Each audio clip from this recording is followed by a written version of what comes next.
The convoy was dying. 3 burning Humvees blocked the mountain pass, black smoke pouring into the Afghan sky like funeral pyres. Small arms fire cracked from the ridgeline, AK-47s and PKM machine guns creating a wall of lead that kept the surviving soldiers pinned behind their vehicles, bleeding, running low on ammunition, and watching their friends die.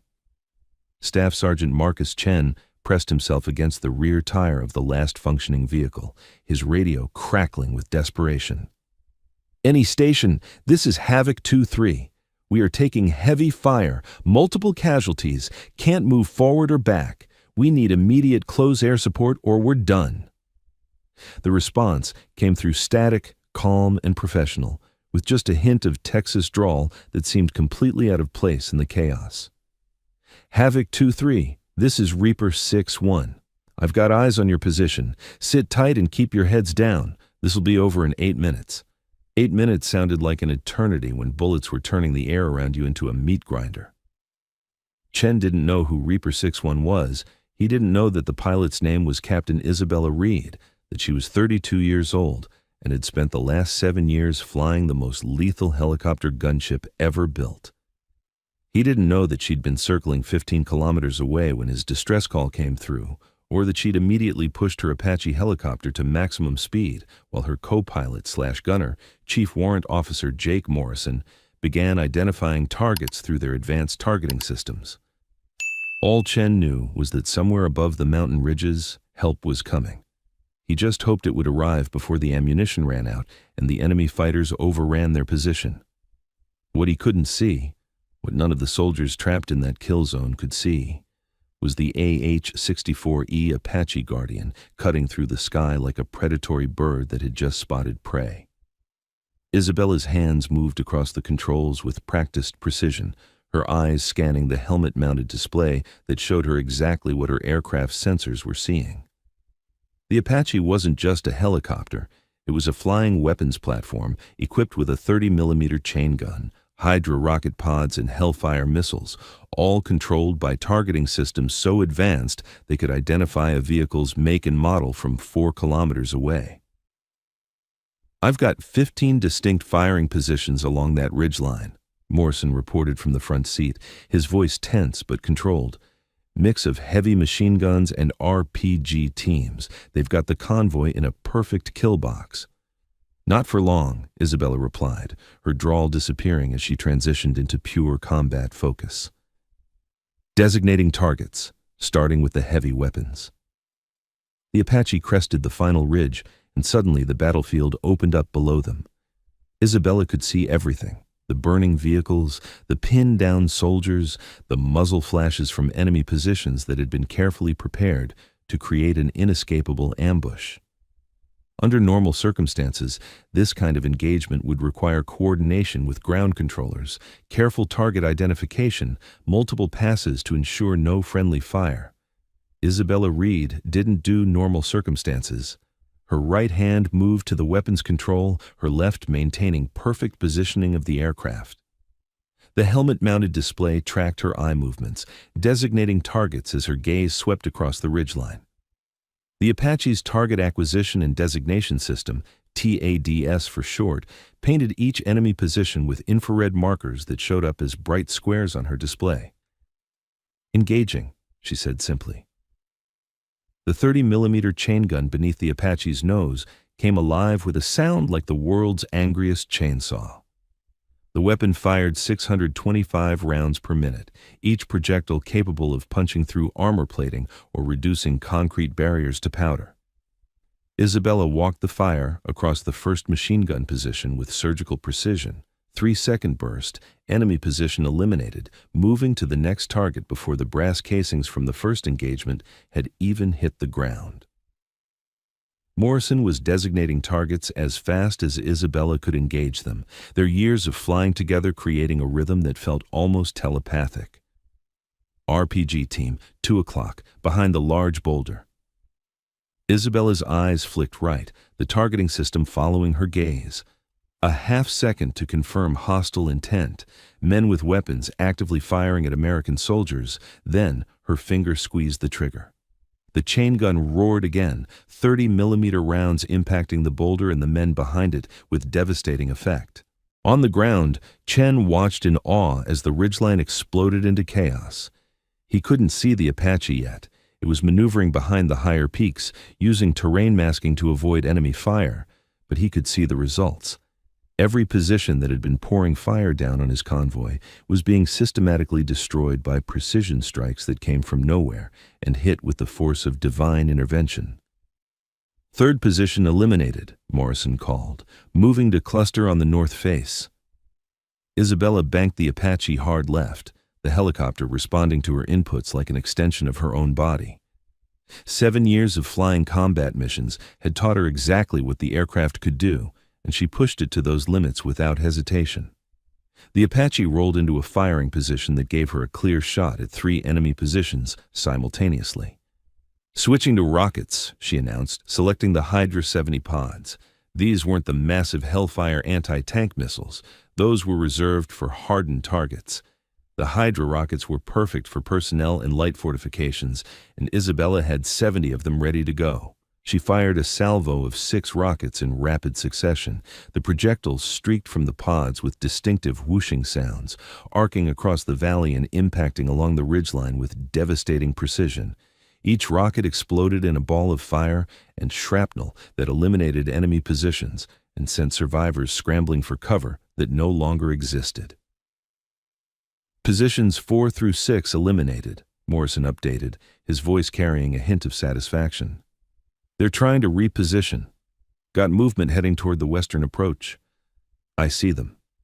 Isabella's eyes tracked the thermal signatures of enemy fighters attempting to flank around to a new firing position. She maneuvered the Apache with breathtaking aggression, dropping altitude to get a better angle, her left hand making constant tiny adjustments to keep the aircraft in perfect firing position while her right hand controlled the weapons. The chain gun spoke again. Then again. Each burst was short, controlled, and absolutely lethal. Enemy fighters who'd spent weeks planning this ambush were being systematically eliminated by a pilot who'd assessed their entire tactical setup in seconds and was now dismantling it piece by piece. On the ground, the change was dramatic. The overwhelming fire that had pinned Chen's convoy was diminishing rapidly. Soldiers who'd been certain they were about to die started returning fire, suppressing the few remaining enemy positions while the Apache did the heavy lifting. Reaper 6-1, Havoc 2-3, Chen called over the radio, his voice tight with relief and residual adrenaline. I don't know what you're doing up there, but keep doing it. We've got room to breathe. Copy that, Havoc, Isabella replied, her voice still calm despite flying combat maneuvers that would make most pilots vomit. Stay in cover. Not done yet. She'd eliminated 9 positions in 4 minutes, 6 more to go. Morrison flagged a new threat. Got a technical mounting a heavy machine gun, trying to reposition to the south ridge. They're moving fast. Isabella saw it. A pickup truck with a mounted machine gun, the kind of improvised fighting vehicle that insurgents loved because it combined mobility with serious firepower. The vehicle was racing along a dirt track, trying to get to a position where it could resume fire on the convoy. Taking the shot, she said, her thumb selecting a single Hellfire missile. The AGM-114 was overkill for a pickup truck, but Isabella wasn't interested in giving the enemy any more chances.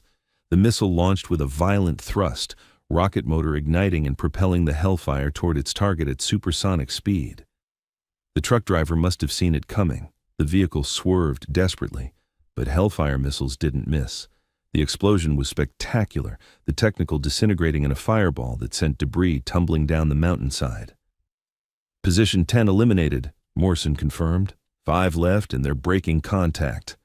Looks like they've had enough. Negative, Isabella said sharply, her eyes tracking the thermal signatures of retreating fighters. They'll regroup and hit another convoy tomorrow. We end this now. She pushed the Apache forward, flying with aggressive confidence that came from knowing exactly what her aircraft could do. The retreating enemy fighters were trying to escape into a network of caves and fortified positions that had probably been prepared weeks ago as fallback points. Isabella didn't care about their preparations. Her chain gun found the first group, 4 fighters running across open ground, 3-second burst, targets eliminated. The second group tried to use a stone wall for cover. Her rockets turned the wall and everything behind it into rubble. The third group actually made it to the cave entrance before her 30mm rounds collapsed part of the entrance, trapping them inside or, more likely, ensuring they'd never threaten anyone again. 6 minutes had elapsed since she'd crested the ridge. "Last two positions," Morrison called. "They're in hardened bunkers on the upper ridge, concrete reinforced, probably built by the Soviets back in the 80s. Chain gun won't penetrate." "Then we use something bigger." Isabella's hand selected the remaining Hellfire missiles. 2 bunkers, 2 missiles. Simple math. She brought the Apache into a hover, a dangerous maneuver that made the helicopter a stationary target, but necessary for the precision strike she had in mind. Her targeting system locked onto the first bunker, computing range, wind, target movement, none, and a dozen other variables in a fraction of a second. "Rifle!" she called, using the standard announcement for missile launch. The first Hellfire streaked across the valley and impacted directly on top of the bunker. The explosion was massive. 18 pounds of high explosive focused through a shaped charge designed to defeat tank armor. Concrete that had withstood decades of weather and warfare disintegrated instantly. "Rifle!" she called again, engaging the second bunker. Same result. 1 second there was a fortified position. The next second there was a crater. "All targets eliminated," Morrison confirmed, scanning the ridgeline with their advanced sensors. "No hostile activity detected." "They're done." Isabella pulled the Apache into a wide orbit over the convoy, her eyes sweeping the battlefield one final time. Smoke rose from 15 distinct locations where, minutes ago, enemy fighters had been preparing to overrun an American position. Now there was only silence and the distant sound of her helicopter's rotors. "Havoc 2-3, Reaper 6-1, she transmitted. "Area secure. You're clear to extract your wounded and move to secondary position. Medevac is inbound. ETA 12 minutes. "Reaper 6-1, Chen's voice came through the radio, thick with emotion. "I don't know who you are, but you just saved 15 lives. Thank you doesn't begin to cover it." "Just doing my job, Sergeant," Isabella replied. "Get your people home safe." She turned the Apache back toward base, Morrison already filling out the after-action report in his head. 15 targets eliminated in 8 minutes, 0 friendly casualties. Textbook engagement, except nothing about it had been textbook. It had been aggressive, fast, and executed with a level of precision that most pilots couldn't achieve in a simulator, let alone in actual combat. But the soldiers on the ground didn't know that. They didn't know Captain Isabella Reed's name or her reputation. They didn't know she'd been flying Apache helicopters since she was 25, that she'd logged more combat hours than pilots 10 years her senior, or that other helicopter crews called her the Reaper because of her habit of showing up when situations were desperate and leaving nothing but devastation in her wake. All they knew was that when they were dying in a mountain pass, someone had answered their call and turned the tide in 8 minutes flat. The debriefing at Forward Operating Base Salerno was mercifully brief. Isabella gave a concise account of the engagement, target identification, weapons employed, results achieved. The operations officer nodded along, already familiar with her reputation for efficiency and lethality. "Outstanding work, Captain," Colonel James Martinez said, reviewing the gun camera footage that showed each engagement in clinical detail. "That convoy was minutes from being overrun. You saved a lot of lives today." "Just doing what I'm trained for, sir," Isabella replied, her Texas drawl returning now that she was out of combat mode. Martinez smiled slightly. "You make it look easy. Most pilots would have needed 20 minutes and twice as many missiles to achieve the same result." Morrison, standing beside Isabella, spoke up. "Captain Reed has a gift for reading battlefield geometry. She sees the whole picture immediately and knows exactly where to position for maximum effect. That gift is why you're being requested by name for a mission briefing tomorrow," Martinez continued. "High priority, specific skill set required. Can't say more until the briefing, but it's significant." Isabella exchanged a glance with Morrison. Requested by name usually meant something complicated, dangerous, or both. "What time, sir?" 0700 hours. Secure briefing room. Come prepared for a multi-day operation." After the debrief, Isabella headed to the maintenance hangar where her Apache was being serviced and rearmed. She always checked on her aircraft after missions, a habit that mechanics appreciated because it showed she cared about their work, and one that kept her alive because she understood exactly what condition her helicopter was in. Chief Warrant Officer Rachel Santos, the senior maintenance officer, looked up from the inspection she was conducting on the chain gun. "Captain Reed, your bird performed perfectly, already reloaded and refueled. She'll be ready for whatever you're doing tomorrow." "How'd you know about tomorrow?" Santos grinned. "I've been doing this job long enough to recognize when something big is brewing. Plus, they told me to have both your Apache and Reaper 6-2 ready for extended operations. That usually means someone's planning something ambitious." Isabella ran her hand along the Apache's fuselage, feeling the slight vibration from the auxiliary power unit. The helicopter had kept her alive through dozens of combat missions. She treated it with the respect it deserved. "She handled beautifully today," Isabella said. "That hover shot on the bunkers, no drift, perfect stability. Your crew keeps this bird in better condition than it came from the factory." "We aim to please," Santos replied, "and we like pilots who bring our helicopters back in one piece. You've got a perfect record on that front." That night, Isabella lay in her bunk thinking about the mission. 15 targets in 8 minutes. It sounded impressive when you said it fast, but the reality was more complex. Each of those targets was a human being who'd woken up that morning not knowing it would be their last day. She didn't lose sleep over killing enemy fighters. They'd made their choice when they set up an ambush to murder American soldiers. But she never let herself forget that combat had consequences beyond the tactical. The trick was to be good enough that the only people paying those consequences were the ones who deserved it. At 0700 sharp, Isabella and Morrison entered the secure briefing room to find Colonel Martinez and 2 people they didn't recognize, a woman in civilian clothes who had CIA written all over her, and our Army Special Forces colonel with more combat ribbons than Isabella had ever seen on one uniform. "Captain Reed, Chief Morrison, thank you for coming," Martinez began. "This is Sarah Chen from the agency, and Colonel David Harper from 5th Special Forces Group. They have a situation that requires your specific expertise." Sarah Chen stepped forward, activating a large display screen that showed satellite imagery of a compound in mountainous terrain. 3 days ago, one of our intelligence assets in Pakistan went dark. We've confirmed he's being held in this compound, a fortified position controlled by a high-value target we've been tracking for 18 months. The asset has information that absolutely cannot fall into enemy hands. We need to extract him before he's either killed or breaks under interrogation. Colonel Harper took over. "Normal extraction protocols won't work.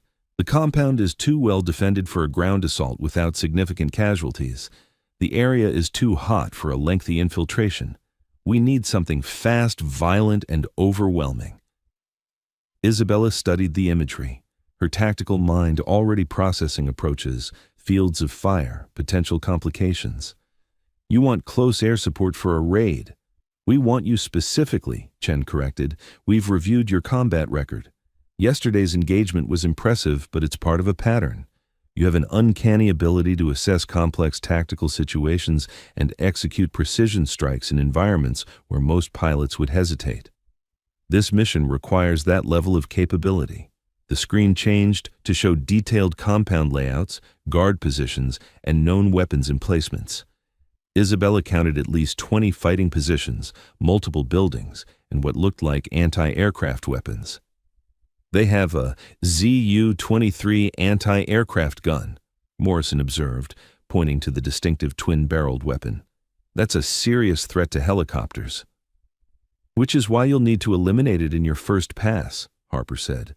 "The assault team will fast rope in from Blackhawks, but they can't do that while taking anti-aircraft fire. You'll clear the LZ, provide overwatch during the extraction, and escort the helicopters out.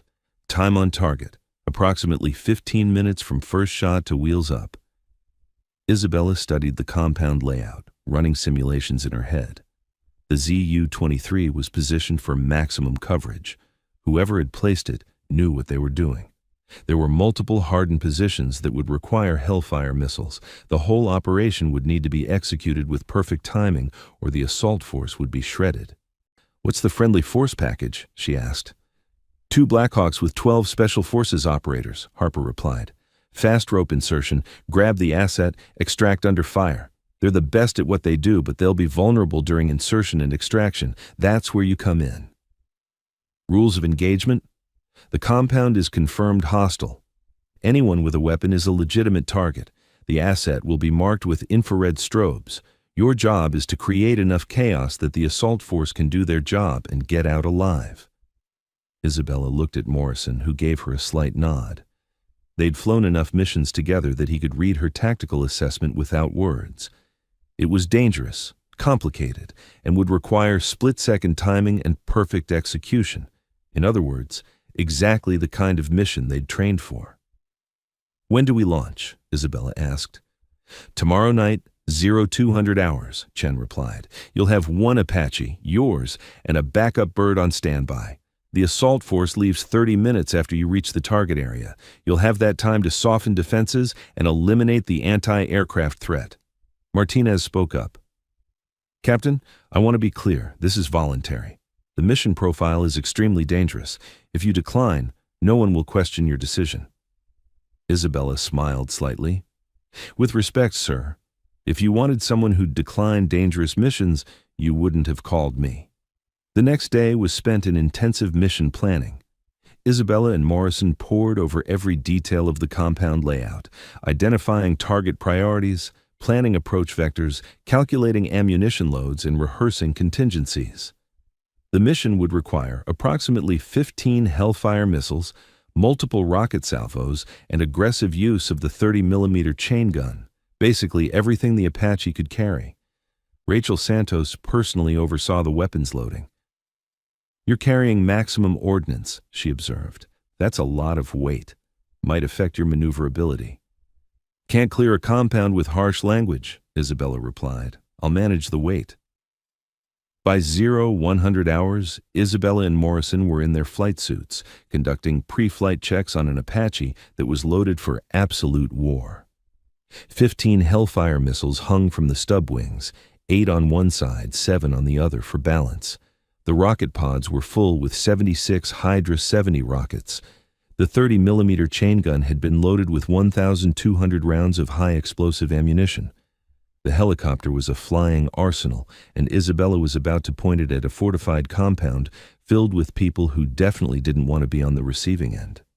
The flight to the target area took 90 minutes of low-level navigation through mountain valleys, staying below radar coverage, using terrain to mask their approach. Morrison monitored the advanced navigation systems while Isabella flew with night vision, her hands steady on the controls despite the turbulence from mountain thermals. 15 minutes to target, Morrison called out. Assault forces wheels up. They're 30 minutes behind us. Copy. Beginning tactical assessment, Isabella pulled the Apache up to a higher altitude where their sensors could scan the compound from a distance. The TAD system painted a detailed picture, guard positions, patrol patterns, the anti-aircraft gun with a crew of 3 manning it. ZU-23 is active and scanning, Morrison reported. They're alert. This won't be a surprise party. Good, Isabella said, her voice carrying the focused intensity that Morrison had learned meant she was in full combat mode. Surprise is overrated. I prefer overwhelming violence. She positioned the Apache at maximum standoff range for the Hellfire missiles, about 8 kilometers from the compound. At this distance, the enemy couldn't hear or see the helicopter, but Isabella's targeting systems could see everything. First target, the ZU-23. That gun goes away before anything else happens. Her right hand moved to the weapon selector, designating the anti-aircraft position with her helmet-mounted sight. The targeting computer calculated range, adjusted for wind and altitude, and painted a solution on her display. Rifle, she transmitted, launching the first Hellfire. The missile dropped from the Apache's wing, motor igniting as it accelerated toward the compound. 8 seconds of flight time. The crew manning the ZU-23 never knew what hit them. One moment they were scanning the dark sky for threats. The next moment, 18 pounds of high explosive turned their position into a crater. Isabella didn't wait to observe the result. She was already designating the second target, a hardened bunker on the compound's north wall. Rifle. Another Hellfire streaked across the night sky. Another explosion lit up the compound. Rifle, third target, a guard tower with multiple armed fighters. Rifle, fourth target, the main building's reinforced entrance. Isabella fired 6 Hellfire missiles in 45 seconds, each one eliminating a high-priority target with clinical precision. The compound transformed from a sleeping fortress to a blazing chaos as structures exploded and defenders scrambled to figure out what was happening. "Moving in," Isabella announced, pushing the Apache forward at high speed. They'd eliminated the major threats. Now it was time for close work. The Apache crested the ridge overlooking the compound at 100 knots, and Isabella immediately transitioned to the 30mm chain gun. Defenders were spilling from buildings, grabbing weapons, trying to organize a response. She didn't give them the chance. The chain gun roared, walking fire across a group of fighters assembling near the motor pool. The 30mm rounds tore through vehicles and bodies with equal ease, creating devastation that stopped the enemy's attempt to organize before it could begin. Morrison was calling targets as fast as Isabella could engage them. Machine gun nest, northwest corner. RPG team forming up near the well. Technical trying to start up behind the secondary building. Each call-out was followed by the distinctive sound of the chain gun or the whoosh of rockets launching. Isabella was flying the Apache in a tight orbit over the compound, constantly moving to avoid ground fire while maintaining perfect firing positions. Tracers reached up toward the helicopter, AK-47s and PKM machine guns, dangerous if they got lucky but not enough to stop an Apache with skilled hands on the controls.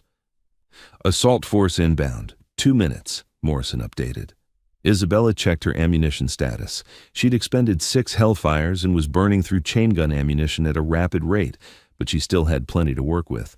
The compound was thoroughly suppressed. Most defenders were either dead, wounded, or hiding. Perfect conditions for the assault force to land. The 2 Blackhawks came in fast and low, their door gunners adding to the suppressive fire. Isabella positioned the Apache between the landing zone and the few remaining enemy positions, her chain gun creating a wall of fire that kept anyone from interfering with the insertion. The Special Forces operators fast roped down with impressive speed, 12 men on the ground in under 20 seconds. The Blackhawks pulled away immediately, leaving the assault force to do their work. "Overwatch established," Isabella transmitted. "Assault team, you're clear to proceed." For the next 8 minutes, Isabella and Morrison circled over the compound like an avenging angel, their sensors tracking the assault force's progress through the buildings while simultaneously watching for any threats. Twice, enemy fighters attempted to flank the assault team. Twice, Isabella's chain gun eliminated them before they could become a problem. Then, the radio crackled. "Reaper 6-1, assault team, we have the package, moving to extraction point now." "Copy that. Sanitizing your exit route." Isabella fired a salvo of rockets at a building where thermal sensors showed enemy fighters gathering for a counterattack. The structure exploded in a ball of fire that eliminated the threat and sent a clear message to anyone else thinking about interfering. The Blackhawks came back in, this time facing light resistance thanks to Isabella's thorough work. The assault force loaded up with their rescued asset, a man who looked rough but alive, and the helicopters lifted off. "Assault force is clear," Morrison confirmed. Isabella fired her last 2 Hellfire missiles into the compound's ammunition storage, creating a massive secondary explosion that would keep the survivors busy for hours. Then, she turned the Apache toward home, her mission complete. The flight back was quiet, both pilots processing what they'd just done. The compound that had been a fortress was now a burning ruin.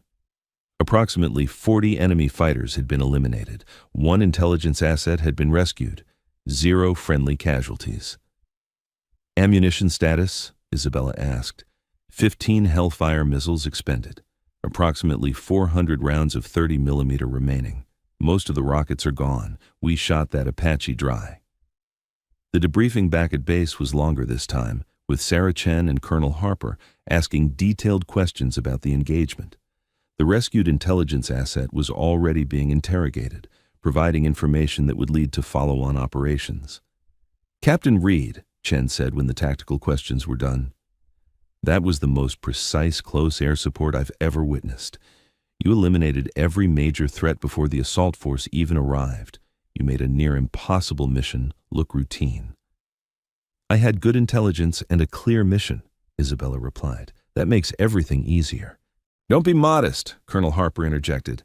I've been in this business for 25 years. I've worked with dozens of helicopter pilots. What you did tonight was exceptional. Not just the shooting, but the tactical awareness, the timing, the ability to read the battlefield and respond instantly. That's not something you can teach. That's talent combined with years of experience. Isabella accepted the compliment with a nod, but didn't dwell on it. Praise was nice, but her focus was always on the next mission, the next challenge, the next time someone would need an Apache helicopter flown by someone who wouldn't hesitate when things got difficult. 3 days later, Staff Sergeant Marcus Chen was being treated for his injuries at Bagram Airfield when he heard 2 pilots talking in the hospital cafeteria. One mentioned Captain Reed and that compound raid in Pakistan. Chen approached them. Excuse me, did you say Captain Reed? Apache pilot? The pilots nodded. Yeah, Isabella Reed, the Reaper. She just pulled off one of the most impressive close air support missions anyone's ever seen. Softened up a hardened compound, provided overwatch for a special forces raid, and got everyone out without a scratch. Is she the same pilot who saved my convoy 3 days ago? Chen asked. Call sign Reaper 61? That's her. Why? Chen sat down, suddenly understanding. Because she told me it would be over in 8 minutes, and I thought she was crazy. Then she eliminated 15 targets in exactly 8 minutes and saved all our lives. I didn't know who she was, just that someone showed up when we were dying and turned the whole battle around. One of the pilots smiled. That's Reed's specialty. She shows up when situations are desperate, flying that Apache like it's part of her body, and by the time she's done, there's nothing left but craters and grateful ground troops. Why do they call her the Reaper? Chen asked. Because when she shows up, death comes with her, but only for the enemy. She's never lost a soldier she was protecting, not once. Every pilot in the regiment would fly with her in a heartbeat, and every ground unit prays she's the one responding when things go bad. Chen thought about that convoy trapped in the mountain pass, about the moment when he'd been certain they were all going to die, about the calm voice with the Texas drawl that had promised 8 minutes and delivered exactly that. I need to thank her properly, he said. Good luck finding her. She's usually wheels up on another mission before the debriefs are even finished. That woman doesn't stop. But Chen was persistent. 2 days later, he tracked Isabella down in the maintenance hangar where she was, predictably, checking on her Apache before another mission. Captain Reed, he called out. Isabella turned, her expression curious. That's me. Can I help you? I'm Staff Sergeant Marcus Chen. You saved my convoy 4 days ago. 15 targets in 8 minutes. Recognition dawned on Isabella's face. Havoc 2-3. You and your guys made it out okay? Thanks to you, ma'am. I wanted to say thank you properly, without radio static and people shooting at us. What you did, the way you just appeared and systematically destroyed every position that was killing us. We were convinced we were going to die in that pass. Then you showed up. Isabella shook her head slightly. I was doing my job, Sergeant. That's what Apache pilots do. We provide close air support when ground units need it. With respect, ma'am, what you did went beyond just doing your job. I've called in air support before. It usually takes 20 minutes, multiple passes, and a lot of coordination. You assessed the entire battlefield instantly and eliminated every threat with precision I didn't know was possible. The other guys in my convoy, they're telling everyone about the pilot who saved us. They don't know your name, but they know that someone was watching over us. Isabella felt uncomfortable with the praise, but understood that Chen needed to say it. Your convoy fought well under pressure.